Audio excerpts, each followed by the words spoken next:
എന്നാ വേണം സാർ? ഒരു ഡബിൾ റൂം. റൂം ഒന്നും കാലിയില്ല സാർ. ഒരു റൂം മതി. ഇല്ല സാർ. എന്തുകൊണ്ടില്ല? നമുക്ക് വേറെ നിക്ക്. ഞാൻ കേരള പോലീസ്, ഇയാൾ ആന്ധ്ര പോലീസ്. കേരളത്തിൽ നിന്ന് ഒരു MLA ഒളിവ് പോയിരിക്കുക. അയാളെ കണ്ടുപിടിക്കാനാണ് ഞങ്ങൾ വന്നത്. ഇവിടെ ഉണ്ടോ അയാള്? ഇങ്ങ ഇല്ല സാർ. വിശ്വസിക്കില്ല. എല്ലാ റൂമും ഞങ്ങൾക്ക് പരിശോധിക്കണം. സത്യമാ അന്തമാതിരി MLA ഇങ്ങ ഇല്ല സാർ. ഇല്ലെങ്കിൽ ഞങ്ങൾക്ക് റൂം കൊടു. ഇവിടെ താമസിച്ചുകൊണ്ട് വേണം ആ MLA പിടിക്കാൻ. MLA കിട്ടിയില്ലെങ്കിൽ തന്നെ അറസ്റ്റ് ചെയ്യും. കൊടു room.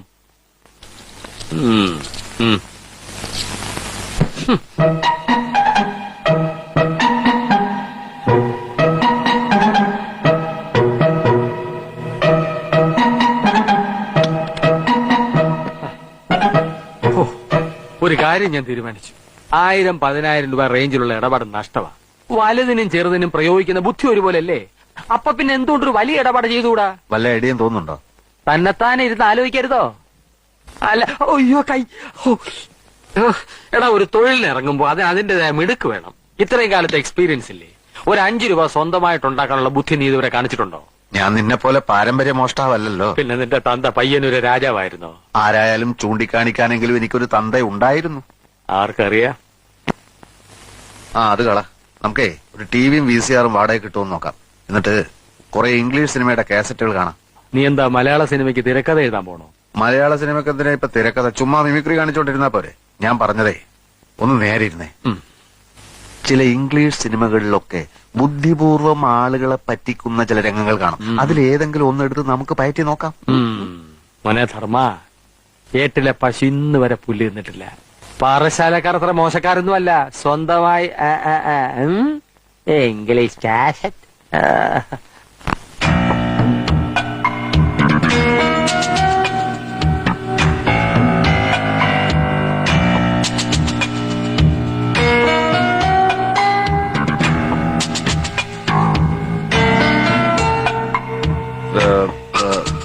Excuse me. Yes sir. I have some precious diamonds with me. മലയാളിയാണെന്ന് തോന്നുന്നു. ഞാനും മലയാളിയാണ്. നിങ്ങളുടെ മുതലാളിയും മലയാളിയാണെന്നറിയാം. എന്റെ കയ്യിൽ വില കൂടിയ കുറച്ച് ഡയമണ്ട്സ് ഉണ്ട്. ഞാനത് വിൽക്കാൻ ആഗ്രഹിക്കുകയാണ്. പ്രൊപ്പറേറ്റർ മുറിയിലുണ്ട്. ഞാനൊന്ന് പോയി ചോദിച്ചിട്ട് വരാം sir.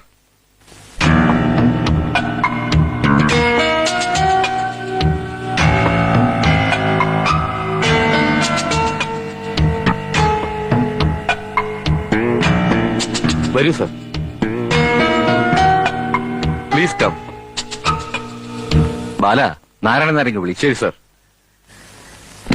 Good morning mister Varghese. Good morning. എന്നെ എങ്ങനെ അറിയാം? ഇവിടെ വരാറുണ്ടോ? ഇല്ല. പക്ഷേ താങ്കളെ അറിയാത്തവൻ മലയാളിയാണോ? കല്ലാട്ടുകുളങ്ങര അന്തോണിച്ചൻ മകൻ വർഗീസ് എന്നു പേരുള്ള രത്നവ്യാപാരി തന്റെ ബിസിനസിന്റെ പേര് അയൽനാട്ടിലും ഉറപ്പിച്ചിരിക്കുന്നു. എന്റെ അപ്പനെ അറിയോ? കല്ലാട്ടുകുളങ്ങരയാണോ വീട്? അല്ല, മണ്ണാർക്കാട്ടാണ്. തൃപ്പങ്ങോട്ട് എന്ന് കേട്ടിട്ടില്ലേ? പഴയ നായർ തറവാട്. ഉവ്. ഞാൻ അവിടത്തെയാണ്. എന്റെ അച്ഛന് രത്നക്കല്ലുകൾ വലിയ പ്രിയമായിരുന്നു. വലിയൊരു ശേഖരം ഉണ്ടായിരുന്നു. മരിക്കാറായപ്പോഴേക്കും പലതും കൈമോശം വന്നു. ബാക്കി വന്നത് വിൽക്കരുതെന്നും പറഞ്ഞ് എന്നെ ഏൽപ്പിച്ചു. ഇഷ്ടമുണ്ടായിട്ടല്ല, പക്ഷെ വിൽക്കേണ്ടതായ ഒരു പരിസ്ഥിതി വന്നു ചേർന്നു.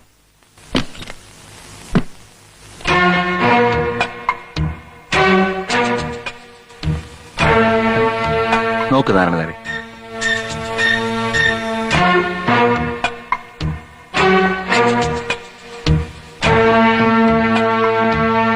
ബെൽജിയം കട്ടിംഗ് ആണ്. JD30 എന്ന് പറയുന്ന അപൂർവ ഇനം. ബെൽജിയം കട്ടിങ്ങോ? ഇതോ? ബെൽജിയം കട്ടിംഗ് കണ്ട് പരിചയമില്ലായിരിക്കും. ഇത് തീരെ മാറ്റു കുറവാ. ബെൽജിയം ഒന്നും അല്ല ഇത്. ആണെന്ന് എനിക്കറിയാലോ. പക്ഷെ സാധാരണ ബെൽജിയം അല്ല. JD30 എന്ന് പറയുന്ന അപൂർവ ഇനം. അങ്ങനെ ഒരു ഇനമുണ്ടോ? അതാ നിങ്ങൾക്കറിയില്ലെന്ന് ഞാൻ പറഞ്ഞത്. ഒരെണ്ണത്തിന് 500 രൂപ വെച്ച് 5 എണ്ണത്തിന് 2500 രൂപ കൊടുക്കാം. You know nothing about diamonds. ഒന്നിന് 500 രൂപ പോലും. മിസ്റ്റർ, ഒന്നിന് 70,000 വെച്ച് 5-ന് 3,50,000 പറഞ്ഞിട്ട് ഞാനിത് വിറ്റില്ല. Because I know what is JD30. JD30യെ പറ്റി അറിയാത്തവനെ ഇതുപോലുള്ള കടകളിൽ ഇരുത്താൻ പാടില്ല സാർ. Good bye. അല്ല സാറേ, നോ.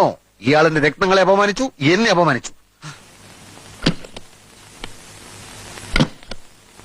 ഞാൻ ഇതുവരെ കേട്ടിട്ടില്ല മുതലാളി JD30. നിങ്ങൾ കേട്ടിട്ടില്ലെന്ന് വെച്ച് അങ്ങനെ ഒരു ഇനം ഉണ്ടായി കൂടുന്നുണ്ടോ? Stop please.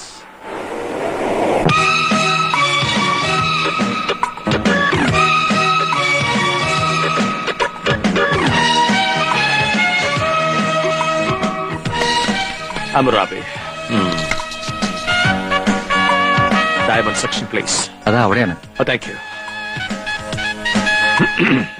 What can I do for you sir? Oh my God, English കേട്ട് മടുത്തിട്ടാ മലയാളിയുടെ കടയിൽ കയറി വന്നത്.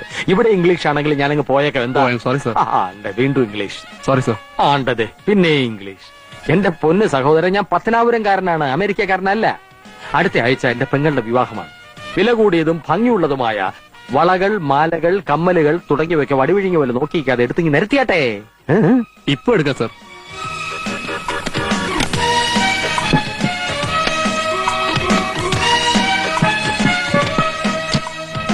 നോക്കിയേട്ടെ സാർ.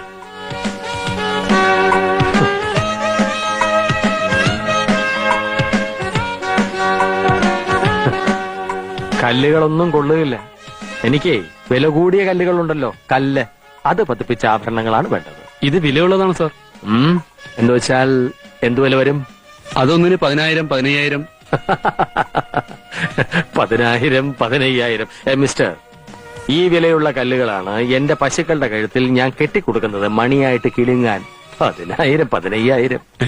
എന്റെ സുഹൃത്തെ, ഞാൻ ഉദ്ദേശിച്ചത് 1.5 ലക്ഷം രൂപ വിലയുള്ള രത്നങ്ങളാണ്. ബെൽജിയം കട്ടിങ്ങുണ്ടോ? JD30 ഉണ്ടോ? അത് ഇല്ല അല്ലേ? നിങ്ങളുടെ മുതലാളിയെങ്കിൽ വിളിക്കും. അല്ലെങ്കിൽ വേണ്ട, ഞാൻ കൂട്ടിന്ന് പറഞ്ഞോളാം. വെറുതെ ജുവലറി ഷോപ്പ് എന്ന് പറഞ്ഞ ആളെ വടിയാക്കരുത്. കഷ്ടം. JD30 ഇല്ലത്രേ. എവിടെ നിങ്ങളുടെ മുതലാളി? മുതലാളി അകത്തുണ്ട്. ഓ, ഇത്ര പെട്ടെന്നകത്തായോ? ക്ഷമിക്കണം സാർ. എന്ത് ചെയ്യാൻ? വിവരദോഷികളായ ജോലിക്കാരാണ് ഒരു സ്ഥാപനത്തിന്റെ ശാപം. ഇയാൾക്ക് അറിഞ്ഞുകൂടാ. JD30 പറ്റി കേട്ടിട്ടേ ഇല്ല പോലും. സാരമില്ല, വിവരക്കേട് ഒരു കുറ്റമല്ല. എനിക്ക് എന്തായാലും ബെൽജിയം കട്ടിംഗ് JD30 കിട്ടിയേ പറ്റൂ. ഞാൻ ഒരു കല്ലിന് 1 ലക്ഷം രൂപ വരെ തരാം. ബെൽജിയത്തിൽ നിന്ന് ഇമ്പോർട്ട് ചെയ്ത് തന്നാലും കൊള്ളാം.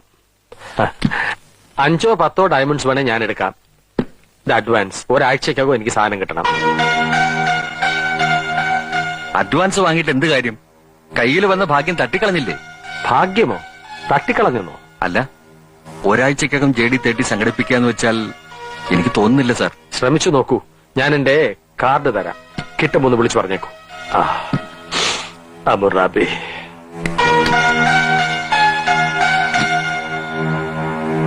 ഇറങ്ങി പോകളവാ. ഡയമണ്ട്സിന്റെ മാസ്റ്റർ ആണത്രേ. 70,000 അയാള് തന്നേനെ. 1 ലക്ഷത്തിന് ഇയാൾക്ക് വിറ്റിരുന്നേലേ 5 കല്ലിന് 1.5 ലക്ഷം രൂപ ഒറ്റയടിക്ക് ഇങ്ങ് പോന്നേനെ. ദ്രോഹി, പോണോ എന്റെ മുമ്പിൽ നിന്ന്? മുതലാളി, എടോ പോകാൻ. May come in sir? Yes come in. Excuse me. Yes please come in. Sorry, ഞാൻ എന്റെ കണ്ണട എടുക്കാൻ മറന്നു. സാർ ഒരു മിനിറ്റ്. നോ, ഞാൻ ഇപ്പൊ തന്നെ ഡയമണ്ട്സ്. No diamonds. ഞാനത് നിങ്ങൾക്ക് വിൽക്കാൻ ഉദ്ദേശിക്കുന്നില്ല. സാർ നല്ല വില തരാം. ഇല്ല മിസ്റ്റർ, വിൽക്കാൻ ഉദ്ദേശിക്കുന്നില്ലെന്ന് പറഞ്ഞില്ലേ? സാർ പ്ലീസ് സാർ ഒന്ന് നിൽക്കണേ sir please. Sir no no. Narayanan Nair ഒരു കഴുതയാ. അതെ അതെ, അയാൾക്ക് വേണ്ടി ഞാൻ മാപ്പ് ചോദിക്കാം സാർ. 50,000 തരാം സാർ. നടപ്പില്ല. 60, സാധ്യമല്ല. 70. 75 ആലോചിക്കാം. അതിച്ചിരി എങ്കിലാണ് ഇവിടെ. ഏറ്റു ഏറ്റു.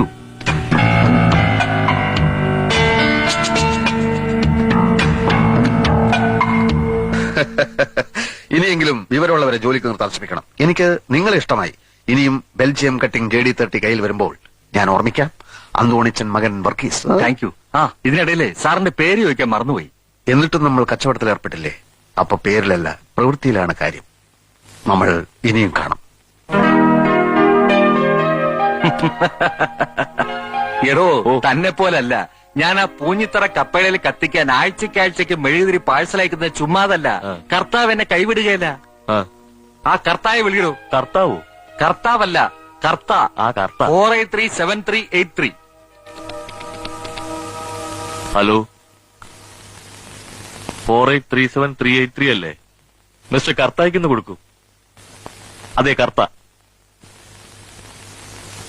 4837-383 തന്നെ അല്ലേ? മിസ്റ്റർ കർത്തായുടെ വീടല്ലേ?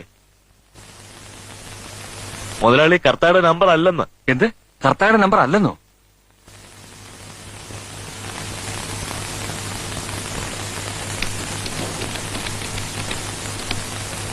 ഹലോ ഹലോ, 4837-383 അല്ലേ? മിസ്റ്റർ കർത്തായ്ക്ക് ഇത് കൊടുക്കൂ.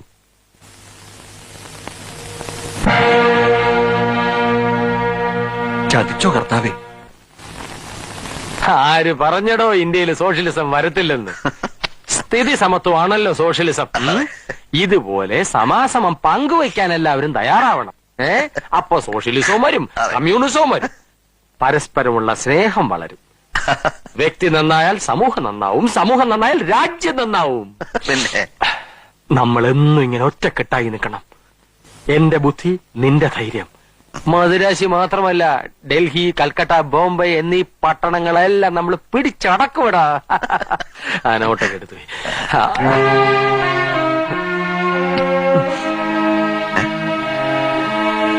നീ എന്നെ ഒരിക്കലും വിട്ടുപിരിഞ്ഞു പോയില്ലല്ലോ.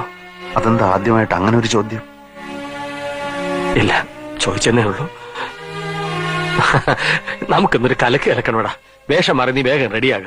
ഉച്ചയൂണെന്ന് ഏതെങ്കിലും 5 സ്റ്റാർ ഹോട്ടലിലാക്കാം. ഓ വിഗ് വിഗ്.